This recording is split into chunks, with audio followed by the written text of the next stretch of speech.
ಹರೇ ಶ್ರೀನಿವಾಸ. ಎಲ್ಲ ಆಧ್ಯಾತ್ಮ ಬಂಧುಗಳಿಗೆ ನನ್ನ ನಮಸ್ಕಾರ. ಎಲ್ಲರಿಗೂ ಸಂಕ್ರಾಂತಿ ಹಬ್ಬದ ಶುಭಾಶಯಗಳು. ಸಂಕ್ರಾಂತಿ ಹಬ್ಬದಲ್ಲಿ ನಾವು ಎಳ್ಳು ಬೆಲ್ಲವನ್ನು ದಾನ ಮಾಡ್ತೀವಿ. ಇದರ ವಿಶೇಷತೆ ಏನು? ಈ ಎಳ್ಳು ಬೆಲ್ಲ ದಾನ ಮಾಡೋದ್ರಿಂದ ನಮಗೆ ಯಾವ ರೀತಿ ಲಾಭಗಳು ಆಗುತ್ತೆ ಅನ್ನೋದನ್ನು ನೋಡೋಣ.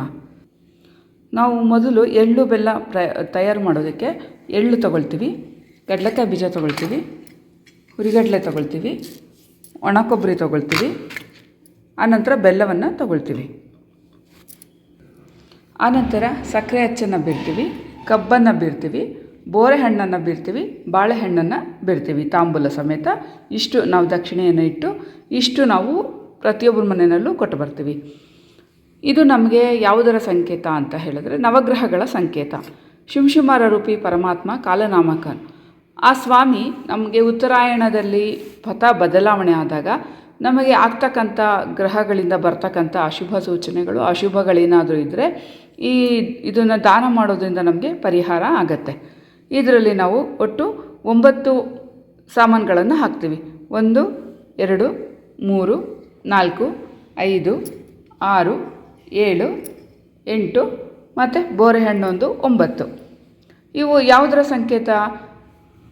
ಈ ಸಕ್ಕರೆ ಅಚ್ಚು ನಾವು ಪ್ರತಿಯೊಬ್ಬರ ಮನೆಯಲ್ಲೂ ಬೀರಿಸ್ತೀವಿ. ಇವಾಗ ಯಾರೂ ಸಕ್ಕರೆ ಅಚ್ಚು ಬೀರೋದಿಲ್ಲ, ಆದರೆ ಇದು ಅವಶ್ಯವಾಗಿ ನಾವು ಸಕ್ಕರೆ ಅಚ್ಚನ್ನು ಬೀರಬೇಕು. ಇದು ಶುಕ್ರ ಗ್ರಹದ ಸಂಕೇತ. ನಮ್ಮ ಮನೆಯ ಹೆಣ್ಣು ಮಕ್ಕಳು ಇದನ್ನು ಬಾಗಿನವನ್ನು ಕೊಟ್ಟು ಇನ್ನೊಬ್ಬರ ಮನೆಗೆ ಈ ಸಕ್ಕರೆ ಬೊಂಬೆಯನ್ನು ಕೊಟ್ಟು ಬೀರಿಸಿದಾಗ ತಗೊಂಡಂಥವರು ಆ ಮಗುಗೆ ಆಶೀರ್ವಾದ ಮಾಡ್ತಾರೆ. ನಿನ್ನ ಬಾಳು ಬಂಗಾರವಾಗಲಿ, ಸಕ್ಕರೆ ಬೊಂಬೆಯಂತೆ ಸುಖವಾಗಿ ಇರಲಿ, ಸಿಹಿಯಾಗಿ ಇರಲಿ ನಿನ್ನ ಬಾಳು ಅಂತ ಹೇಳಿ ಹರಿಸ್ತಾರೆ. ಹಾಗಾಗಿ ಇದು ಶುಕ್ರಗ್ರಹದ ಸಂಕೇತ ಆಗಿರೋದ್ರಿಂದ ಹೆಣ್ಣು ಮಕ್ಕಳಿಗೆ ಮದುವೆಯ ಸಮಯದಲ್ಲಿ, ಮದುವೆ ಆದ ನಂತರ ಅತ್ತೆ ಮನೆಯಲ್ಲಿ ಇದು ಶುಭ ಸಂಕೇತವನ್ನು ಕೊಡುತ್ತೆ. ಹಾಗಾಗಿ ಅವಶ್ಯವಾಗಿ ಸಕ್ಕರೆ ಬೊಂಬೆಯನ್ನು ನಾವು ಬೀರಿಸಬೇಕು ಮಕ್ಕಳ ಕೈಲಿ. ಇದರಿಂದ ತುಂಬ ಪ್ರಯೋಜನ ಇದೆ. ಆನಂತರ ಶೇಂಗಾ, ಇದು ಬುಧ ಗ್ರಹ, ಎಳ್ಳು ಶನಿಗ್ರಹ, ಹುರಿಗಡಲೆ ಗುರುಗ್ರಹ, ಕಬ್ಬು ಚಂದ್ರಗ್ರಹ, ಬೆಲ್ಲ ಸೂರ್ಯಗ್ರಹ, ಬಾಳೆಹಣ್ಣು ಕೇತುಗ್ರಹ, ಮಂಗಳ ಒಣಕೊಬ್ಬರಿ ಮಂಗಳ ಗ್ರಹ, ಬೋರೆಹಣ್ಣು ರಾಹುಗ್ರಹ. ಇದರಲ್ಲಿ ನಾವು ಒಟ್ಟು 9 ವಸ್ತುಗಳನ್ನು ನಾವು ಬೀರಿಸ್ತೀವಿ. ನವಗ್ರಹಗಳನ್ನು ನಮ್ಮ ಮಕ್ಕಳ ಮೂಲಕ ಇನ್ನೊಬ್ಬರ ಮನೆಗೆ ಕೊಟ್ಟಾಗ ಅವರು ಹರಿಸಿದಾಗ ಆ ಮಕ್ಕಳಿಗೆ ಏನಾದರೂ ಗ್ರಹ ದೋಷಗಳು ಇದ್ದರೆ, ಮದುವೆಗೆ ಏನಾದರೂ ಅಡ್ಡಿ ಆತಂಕಗಳು ಇದ್ದರೆ, ವಿದ್ಯಾಭ್ಯಾಸದಲ್ಲಿ ಆತಂಕಗಳಿದ್ದರೆ, ಎಲ್ಲ ರೀತಿ ಅಥವಾ ಅಪಮೃತ್ಯು ದೋಷ ಇದ್ದರೆ, ಹೀಗೆ ಎಲ್ಲ ರೀತಿಯ ದೋಷಗಳು ಕೂಡ ಆ ಮಕ್ಕಳಿಗೆ ಪರಿಹಾರ ಆಗುತ್ತೆ. ಹಾಗಾಗಿ ಹಿಂದಿನ ಕಾಲದಲ್ಲಿ ಹೆಣ್ಣು ಮಕ್ಕಳ ಕೈಯಲ್ಲಿ ಇದನ್ನೆಲ್ಲ ಮಾಡಿಸಿ ಒಂದು ಬೆಳ್ಳಿ ಬಟ್ಲಲ್ಲಿ ಅವ್ರ ಮನೆಗೆ ಕೊಟ್ಬಿಟ್ಟು ಬರೋರು. ಮತ್ತು ನಾವು ಕೊಡ್ತಕ್ಕಂಥ ವಸ್ತು ಕೂಡ ಅದು ಮಂಗಳನ ಸಂಕೇತ. ನಾವೇನು ಒಂದು ಡಬ್ಬಿಯಲ್ಲಿ ಕೊಡ್ತೀವಿ, ಬಟ್ಲಲ್ಲಿ ಕೊಡ್ತೀವಿ, ಅದು ಕೂಡ ಮಂಗಳನ ಸಂಕೇತ ಆಗುತ್ತೆ ಆ ವಸ್ತು. ಹಾಗಾಗಿ ಇದರಲ್ಲಿ ಪೂರ್ಣವಾಗಿ ನವಗ್ರಹಗಳ ಒಂದು ಸನ್ನಿಧಾನ ಇರೋದರಿಂದ ಯಾವುದೇ ಒಂದು ಗ್ರಹ ದೋಷಗಳು ಮಕ್ಕಳಿಗೆ ಬರದೆ ಮಕ್ಕಳು ಸುಖವಾಗಿರಲಿ ಅನ್ನೋ ಉದ್ದೇಶದಿಂದ ಇದನ್ನು ಮಕ್ಕಳ ಕೈಲೇ ಬೀರಿಸ್ತಾರೆ. ಅದು ನಾವು ಮನೆಯಲ್ಲೇ ಇದನ್ನೆಲ್ಲ ಮಾಡಿದಾಗ ಇನ್ನೂ ಅದಕ್ಕೆ ಹೆಚ್ಚಿನ ಒಂದು ನಮ್ಮ ಸ್ಪರ್ಶ ಸಿಕ್ಕಿ ನಮ್ಮ ಶ್ರಮಕ್ಕೆ ಫಲವನ್ನು ಇನ್ನೂ ಶೀಘ್ರವಾಗಿ ಕೊಡ್ತಾರೆ.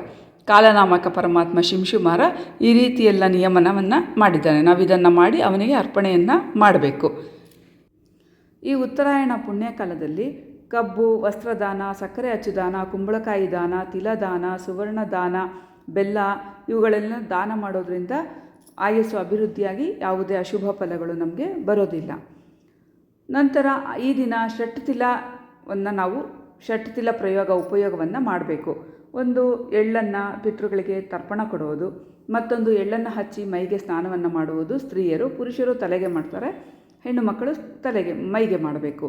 ಎಳ್ಳನ್ನು ಹಚ್ಚಿಕೊಂಡು ಆನಂತರ ಎಳ್ಳೆಣ್ಣೆಯಿಂದ ದೀಪವನ್ನು ಹಚ್ಚುವುದು, ಎಳ್ಳನ್ನು ಭಕ್ಷಣ ಮಾಡುವುದು, ಎಳ್ಳನ್ನು ದಾನ ಕೊಡುವುದು. ಈ 6 ಕ್ರಿಯೆಗೆ ಷಟ್ತಿಲ ಅಂತ ಹೇಳಿ ಕರೀತಾರೆ. ಸಂಕ್ರಾಂತಿ ಪುರುಷನಿಗೆ ಪ್ರಿಯವಾದಂತಹ ಈ ಎಲ್ಲವನ್ನು ಸೇರಿಸಿ ಗುಡಾನ್ನವನ್ನು ತಯಾರಿಸಿ ಭಗವಂತನಿಗೆ ನಿವೇದಿಸಿದರೆ ಕಾಲನಿಯಾಮಕನಾದಂತಹ ಶಿಂಶುಮಾರ ರೂಪಿ ಪರಮಾತ್ಮ ಪ್ರೀತನಾಗ್ತಾನೆ. ಅದರಿಂದ ಸಂಕ್ರಾಂತಿ ಪುರುಷನು ಪ್ರೀತನಾಗ್ತಾನೆ. ಸಂಕ್ರಮಣ ದೋಷವೂ ಕೂಡ ನಮಗೆ ಪರಿಹಾರ ಆಗತ್ತೆ. ಆಯಸ್ಸು ಅಭಿವೃದ್ಧಿಗಾಗಿ ನಾವು ಎಳ್ಳಿನ ಜೊತೆ ಬೆಲ್ಲವನ್ನು ಸೇರಿಸಿ ದಾನವನ್ನು ಕೊಡೋದ್ರಿಂದ ಯಾವುದೇ ಅಪಮೃತ್ಯು ನಮಗೆ ಬರೋದಿಲ್ಲ. ಹಿಂದೆ ಹೇಳಿದಂತೆ ಎಲ್ಲ ನವಗ್ರಹಗಳ ಪೂರ್ಣ ಅನುಗ್ರಹ ನಮಗೆ ಆಗತ್ತೆ. ಮನೆಯಲ್ಲೇ ನಾವು ತಯಾರಿಸಿ ಭಗವಂತನಿಗೆ ನಿವೇದಿಸಿ ಎಲ್ಲವನ್ನ ದೇವರ ಮುಂದೆ ಇಟ್ಟು ಕೃಷ್ಣಾರ್ಪಣವನ್ನು ಮಾಡಿ ದೇವರ ಪೂಜೆಯನ್ನು ಮಾಡಿ ದಾನವನ್ನು ಮಾಡಿಸಿದಾಗ ನಮ್ಮ ವಂಶ ಅಭಿವೃದ್ಧಿ ಆಗತ್ತೆ.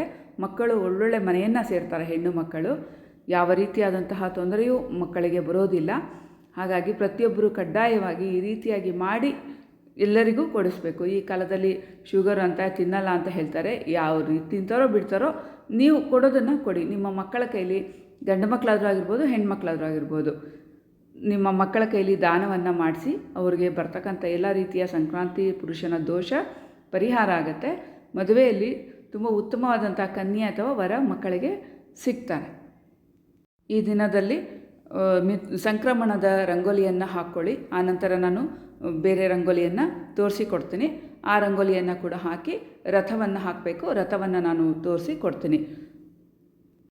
ನಮ್ಮ ಕರ್ಮಗಳ ವಿಮೋಚನೆಗೆ ಭಗವಂತ ನಮಗೆ ಕೊಟ್ಟಿರ್ತಕ್ಕಂಥ ಅನೇಕ ಸುಲಭವಾದ ದಾರಿಗಳು, ನಾವು ಮನೆಯಲ್ಲೇ ಮಾಡಿಕೊಳ್ಬೇಕಾಗಿರ್ತಕ್ಕಂಥ ದಾರಿಗಳನ್ನು ನಾವು ಉಪಯೋಗಿಸಿ ನಮ್ಮ ಆರೋಗ್ಯ, ನಮ್ಮ ಕುಟುಂಬ, ನಮ್ಮ ರಕ್ಷಣೆಯನ್ನು ನಾವು ಭಗವಂತನ ಪ್ರೀತಿ ಮಾಡುವುದರ ಮೂಲಕ ಮಾಡಿಕೊಳ್ಳೋಣ. ಹಾಗಾಗಿ ಯಾರೂ ಕೂಡ ನಾವು ಮಾಡಬಾರ್ದು ಅನ್ನೋ ಚಿಂತೆ ಬೇಡ. ಪ್ರತಿಯೊಬ್ಬರೂ ಇದನ್ನು ಮಾಡಿ. ಪ್ರತಿಯೊಬ್ಬರಿಗೂ ಜನ್ಮಕರ್ಮ ಅವಶ್ಯವಾಗಿ ತೀರಲೇಬೇಕು ಮತ್ತು ಅವರ ವಂಶ ಅಭಿವೃದ್ಧಿ ಆಗಬೇಕು. ಹಾಗಾಗಿ ಮನೆಯಲ್ಲಿ ಹಿರಿಯರು ಕೂಡ ಈ ಮಕ್ಕಳ ಕೈಲಿ ಇದನ್ನು ಮಾಡಿಸಿ. ನಾವು ಮಾಡೋದಿಲ್ಲ ಅಂತ ಹೇಳಬೇಡಿ. ದಯವಿಟ್ಟು ಪ್ರತಿಯೊಬ್ಬರೂ ಇದನ್ನು ಮಾಡಿಸಿ. ಇದು ನಮ್ಮ ಸನಾತನ ಧರ್ಮ ಕೂಡ ಮತ್ತು ನಮ್ಮ ಏಳಿಗೆಗೆ ಭಗವಂತ ಕೊಟ್ಟಿರ್ತಕ್ಕಂಥ ದಾರಿ ಇದು. ಹಾಗಾಗಿ ಇದನ್ನು ಮಾಡಿದ್ರೆ ಮಕ್ಕಳು ತುಂಬ ಸಂತೋಷ ಪಡ್ತಾರೆ. ಬೇರೆ ಎಲ್ಲೂ ಆಚೆ ಆಟ ಆಡೋಕ್ಕೆ ಹೋಗಲ್ಲ ಮಕ್ಕಳು. ಇದನ್ನೆಲ್ಲ ಮಾಡ್ತಾ ಕೂತ್ರೆ ನಮ್ಮ ಮಕ್ಕಳು ನಮ್ಮ ಜೊತೆಯಲ್ಲೇ ಮಾಡ್ತಾ ಕೂತಿರ್ತಾರೆ ಇದನ್ನು. ಹಾಗಾಗಿ ಇದು ತುಂಬ ಉಪಯುಕ್ತವಾಗಿರ್ತಕ್ಕಂಥ ಹಬ್ಬ ಈ ಪರ್ವಕಾಲಗಳು. ಶುಭ ಕಾರ್ಯ ಮಾಡೋದಿಲ್ಲ, ಆದರೆ 3 ದಿನವೂ ಕೂಡ ದಾನವನ್ನು ಮಾಡಿಕೊಳ್ಬಹುದು. ಹರೇ ಶ್ರೀನಿವಾಸ.